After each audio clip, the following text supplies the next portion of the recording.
ତୁ କିଏ?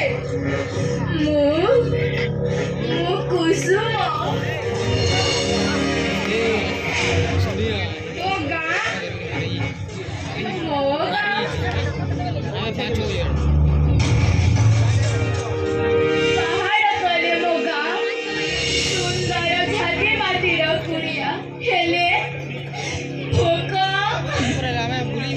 ହେଲେ ମୁଁ ଆଉ ଭୋକ ସହ୍ୟ କରିପାରୁନାହିଁ। ଯଦି ଗଣ୍ଡାଏ ଖାଇବାକୁ ନ ମିଳେ ତାହେଲେ ମୁଁ ମରିଯିବି। ଭୋକ